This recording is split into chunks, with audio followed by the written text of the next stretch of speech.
Makariwona here, Irobora. Yes, Belgium versus Senegal.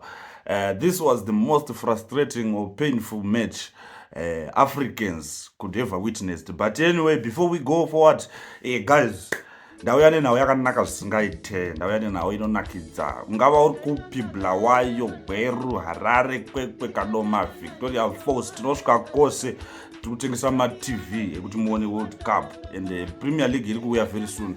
Magame eworld cup aya ari kuonekwa pakati peusiku guys. Haungamboende kubhawa uchisiya mudzimai nevana kumba uchitadza kuona bhora padeni. It's very simple. Anyway, you pay on delivery. Unobhadhara tv yako on delivery, tinodeliver kwose, asi kune kumwe kwekuti kana uri kure pane delivery fee. So unobhadharawo wasvika delivery fee, it won't be a problem. Delivery fee zvese netv yacho unozvibhadhara kawa, zvinhu zvako zvasvika wagutsikana kuti ndinayo tv yangu iyi. But anyway, so let's move forward, my people. Come closer. Let's talk about what happened last night in Seattle, because what we witnessed was not just a football match. It was a beautiful, devastating, and deeply complicated mirror held up to African football. Because before we look at the tactical collapse of the Lions of Teranga, that is Senegal, we have to look at the bigger and heavier picture. You know, Senegal's exit means they join South Africa, they join Ivory Coast, they join the Democratic Republic of Congo, they join Tunisia. 5 of our giants, of our proudest footballing nations, falling right at the first hard of the World Cup knockout rounds.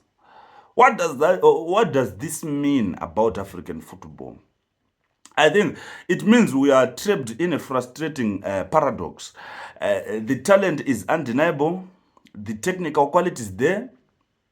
The world watches us and fears our raw power, our flair, and our athleticism. But when the absolutely highest stakes are on the line, we are continually reminded that tournament football is won on details, tactical maturity, and psychological ruthlessness. We let the narrative slip right through our fingers, and nowhere was that painful reality clearer than what Senegal did against Belgium last night.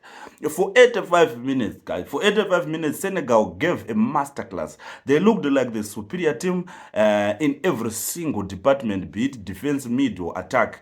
But Habib Diarra opened the scoring in the 25th minute, reacting first to pounce on a rebound after Sassi header hit the post. Then just 6 minutes into the second half, the stadium erupted again. Musa Niakate sent an absolute rocket of a long pass from deep, and Sa, playing like a man possessed, it brilliantly on his chest, held off 2 Belgium defenders and thundered it past Courtois. 2-0. We were cruising. Belgium looked dead, buried. But Tedesco even dragged Kevin De Bruyne and Jeremy Doku off the pitch. That's how dangerous it was. Before the hour mark, Senegal hit the woodwork twice. It would have been 3. It could have been 4. But we both know that a football match does not last 85 minutes. The moment the board went up for the final stretch, the mentality of Senegal shifted. Senegal dropped too deep, inviting pressure from a Belgium side that brought on Romelu Lukaku. In the 86th minute, Lukaku struck, turning a low cross at the near post. Just 3 minutes later, before Senegal could even catch their breath or adjust their lines, Alejandro Trossard floated a ball into the box, and Tillsman headed home the equalizer. So, from complete control to absolute chaos in 180 seconds, guys, in 180 seconds, the match was pushed into extra time, dragging the heavy legs of both teams towards a looming penalty shootout. But then came the 117th minute. The moment that is going to be talked in every football forum, every comment section, and every street corner today. Lamine Kamara slid in Tillman's inside the box. The ball flashed across the face of goal. Play continued, but the video assistant referee intervened. It triggered a massive grueling pitch side review. 7 minutes of VAR checking. And pundits were already completely divided. Roy Keane and Gary Neville are on TV calling it incredibly harsh for Senegal, saying it was a 50-50 challenge. And that's what I think. Tell me what you think. The referee took far too long to decide on, but the referee pointed to the spot in the 125th minute and in 124 minutes and 44 seconds on the clock, making the latest goal in World Cup history. So Tillmans stepped up and slammed the penalty into the top corner.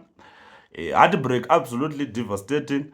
But now, when you go into the comment sections today, you will see that there are three tangible talking points people are talking about.